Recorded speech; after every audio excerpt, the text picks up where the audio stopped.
میلاد النبی کی برکتیں کیا ہے؟ اس سے پہلے میں صدیق اکبر کی ایک حدیث پڑھ دوں. سیدنا ابو بکر صدیق فرماتے ہیں جس کو النعمت الکبریٰ میں محقق خاتم الحفاظ علامہ جلال الدین سیوطی لکھتے ہیں. یہ سیوطی کون ہے؟ یہ سیوطی کوئی معمولی آدمی نہیں ہے. جو مورخ ہوتا ہے اکثر وہ محدث نہیں ہوتا، جو محدث ہوتا ہے اکثر وہ مورخ نہیں ہوتا. یہ جلال الدین سیوطی وہ ہے جو فقیہ بھی ہیں، محدث بھی ہیں، مورخ بھی ہیں. انہیں لوگوں نے امام اہل سنت تک نے خاتم الحفاظ لکھا. جس سیوطی کی جلالین میں سے اس لیے کہ دو جلال الدین کی کتاب کو جلالین کہا جاتا ہے، ان میں سے ایک تفسیر جو عالم کو عالم بنانے کے لیے جب ہم مدرسے میں اپنے بچوں کو بھیجتے ہیں تو جلالین پڑھائی جاتی ہے، اس میں سے ایک کے مصنف امام جلال الدین سیوطی ہے. اور یہ سیوطی وہ بزرگ ہیں جن کو پوری زندگی میں 72 مرتبہ رسول اللہ کا دیدار عالم بیداری میں نصیب ہوا ہے. یہ وہ امام سیوطی ہے. وہ اپنی کتاب نعمت الکبریٰ میں لکھتے ہیں کہ سیدنا ابو بکر صدیق نے کہا جس نے میلاد کے لیے 1 روپیہ خرچ کیا. کتنا عاشقوں کی میلاد والوں کی طرح آواز آئے. جس نے کون کہہ رہی ہے؟ ابو بکر صدیق. جس نے میلاد النبی میں 1 روپیہ خرچ کیا اللہ جنت میں اس کو میرے ساتھ داخل فرمائے گا. ایک خرچ کرنے والے کے لیے یہ ہے. اور حوالہ کتاب کا نعمت الکبریٰ، مصنف کا نام امام سیوطی، اور یہ صرف صدیق اکبر کا قول آج پڑھا ہے. آج تو پہلا پروگرام ہے نا، انشاءاللہ آگے کے پروگرامات میں پڑھیں گے. دوسری روایت امام سیوطی جو لکھتے ہیں، اب وہ ذرا سنیے میلاد سے کیا ملتا ہے. ایک شخص تھا جس کا نام ابو عامر یمنی تھا. ابو عامر یمنی، یہ یمن میں رہتا تھا اور یہ بت کی پوجا کرتا تھا. ایک بت تھا اس کے گھر میں، یہ اس بت کی پوجا کرتا تھا. اسی کے آگے سر ٹیکتا، اسی کو مناتا، اسی کو سمجھاتا، اس کی منتیں کرتا. اس کی ایک بیٹی تھی، بس ایک لوٹی بیٹی تھی، آنکھ سے اندھی ہے، گونگی ہے، لنگڑی ہے، لوڈی ہے. اس کا حال یہ ہے. ایک دن ابو عامر نے کہا کہ اے میرے بت، میں نے زندگی بتا دی تیری عبادت کرتے کرتے، ایک کام کر میری بیٹی کو شفا دے دے. لیکن بت میں کہاں طاقت، جو پتھر سے بنا وہ نہ شفا دے سکتا ہے نہ بیماری دے سکتا ہے. اس نے کوئی جواب نہیں دیا، وہ گڑ گڑاتا رہا.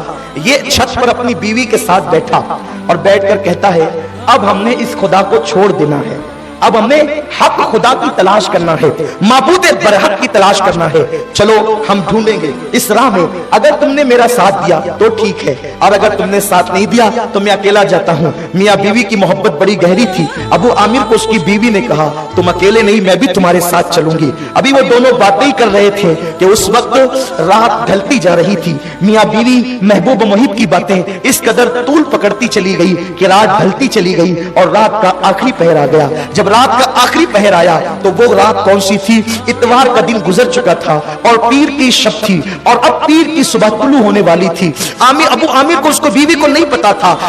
خدا کو ڈھونڈنے جا رہے ہیں. آج وہ خدا کوئی خاص کام کا ظہور کرنے والا ہے. رات کا آخری پہر آیا تو انہوں نے کیا دیکھا کہ اوپر نور ہی نور ظاہر ہوا، انوار ہی انوار ظاہر ہوئے. جب کرم ہوتا ہے غم سبھی راحتوں تسکین میں ڈھل جاتے ہیں. جب کرم ہوتا ہے حالات بدل جاتے ہیں. نور ہی نور ہوا، انوار چھا گئے آسمانوں پر اور گویا کہ نور کی قندیلیں زمین پر اترنے لگی. انہوں نے اوپر گھبرا کر دیکھا یہ کیا ہو رہا ہے، یہ کیا ہو رہا ہے. تو غیب سے آواز آئی لوگوں مبارک ہو، مبارک ہو، آج اللہ کا آخری نبی جلوگر ہو چکا ہے، امام الانبیاء تشریف لا چکا ہے. اللہ اکبر. اس نے پوچھا یہ کون ہے؟ تو کہا کہ یہ جو ہے اللہ کا پیغمبر ہے، اللہ کا پیغمبر ہے. جب اس نے یہ آواز سنی تھی کہ ادھر جب اس نے اپنے بت کی طرف توجہ کی تو اس کا بت جو ہے وہ اوندھے منہ ذلیل زمین پہ گر پڑا تھا. اس نے اٹھایا وہ پھر گرا، اس نے اٹھایا وہ پھر گرا، اور وہ زبان حال سے کہنے لگا آج میں اپنی جگہ بیٹھ نہیں سکتا کیونکہ محمد رسول اللہ تشریف لا چکے ہیں، حبیب خدا آ چکے ہیں، وہ پیغمبر برحق آ چکے ہیں.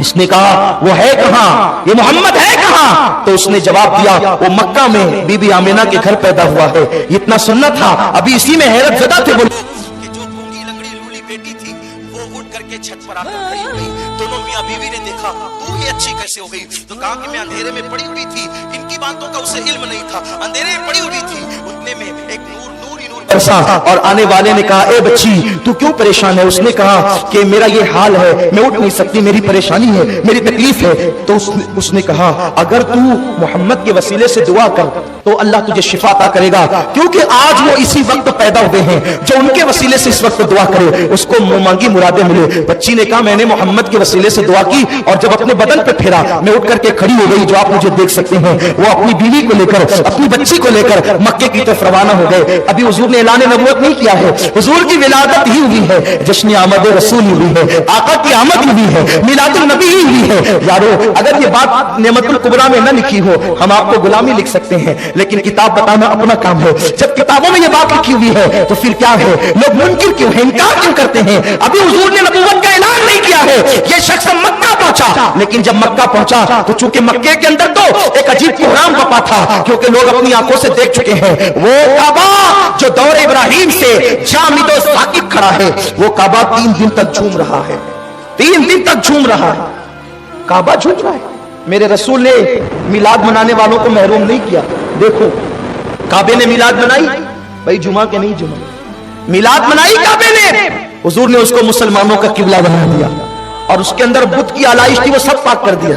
3 دن تک کعبہ جھومتا رہا اور حضرت آمنہ کے گھر کی طرف جھکتا رہا۔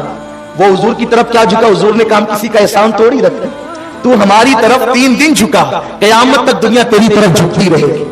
لوگوں تم آج ذلیل اس لیے ہو رہے ہو، تم سب کی طرف احترام سے جھکنا چاہتے ہو، حبیب خدا کی طرف نہیں۔ حیرت ہے، حیرت۔ آخر ہمیں پیسوں کی محبت اسی وقت تو ہمارے دل میں کیوں ٹھاٹے مارتی ہے جب حضور کی بات آتی ہے؟ ہم سب کے نام پہ تو خرچہ کرتے ہیں۔ ماں باپ حج کو گئے، مالیگاؤں میں کون سی چوکھٹ ہے؟ پرانے دور سے لے کر اب تک ماں باپ حج کو گئے واپس آئے، خدا جانے حج قبول ہوا کہ نہیں، وہ کوئی گارنٹی نہیں۔ بولو ہے گارنٹی ہے تو بتائیں۔ حج سے واپس آئے تو لکھا مرحبا اے حرم پاک سے آنے والے، مرحبا صاحب لولاک سے آنے والے، لائٹنگ لگ گئی۔ اور جنہوں نے یہ نہ لکھا کم سے کم لائٹنگ تو لگاتے ہی ہیں، بولو ہے کہ نہیں؟ لگاتے نا بھائیو۔ میں تم سے پوچھتا ہوں کیوں لگ رہی ہے؟ بولے میرے ابا جی آ رہے ہیں۔ کہاں سے؟ حرم سے۔ میں نے کہا نادان، باپ حرم سے مقبول ہو کیا ہے کہ مردود ہو کیا ہے کوئی گارنٹی نہیں ہے، پھر تو باپ کے لیے لائٹنگ لگاتا ہے اور وہ حرم والا رسول آیا۔ بولو یہ نبی پہ ظلم ہے کہ نہیں ہے؟ ہر ایک کے لیے روشنی، رسول کے لیے کیوں نہیں؟ رسول اللہ کی آمد کے لیے کیوں نہیں؟ جس کا حج مقبول ہے کہ مردود کوئی گارنٹی، ہم اس کے لیے لائٹنگ لگاتے ہیں۔ ممکن ہے مجھ سے یہ سن کر کے کوئی یہ فیصلہ کر لے اب نہ لگائیں گے، لیکن جو لگا چکا اس کا کیا؟ بیٹی کے منڈپ میں تو لائٹنگ لگتی ہے، بیٹے کے منڈپ میں تو لگتی ہے، لوگوں جو رسول ہماری شفاعت کریں گے۔ بہرحال گفتگو ختم کروں۔ وہ جب مکہ پہنچے تو مکہ میں بڑا کوہرام تھا، یہودی تلملا اٹھے تھے، کیونکہ ایک یہودی جو مکے میں رہنے آیا تھا خاص طور پہ اسی ماحول کے لیے کہ وہ مکے میں پیدا ہوئے، اس نے کہا جو تارا نبی کی پیدائش پہ طلوع ہوتا ہے وہ تارا طلوع ہو گیا ہے۔ دیکھا میلاد کتنی اہم ہوتی ہے۔ تارے بھی ہر دن ایک ایک طلوع نہیں ہوتے، کچھ تارے وہ ہیں جو نبی کی آمد پر طلوع ہوتے ہیں۔ یہ تو حدیث ہے نا۔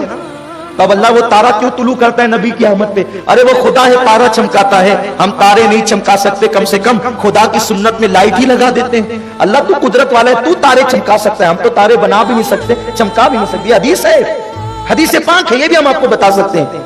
نبی کی پیدائش پر جو تارا طلوع ہوتا ہے وہ آج طلوع ہو گیا۔ کیا تمہارے یہاں کسی کے گھر میں بچہ پیدا ہوا؟ اس وقت پورے مکے میں حضرت عبداللہ کے گھر بیٹا پیدا ہوا تو لوگوں نے کہا عبداللہ کے گھر پیدا ہوا، عبد المطلب کے بیٹے کے گھر۔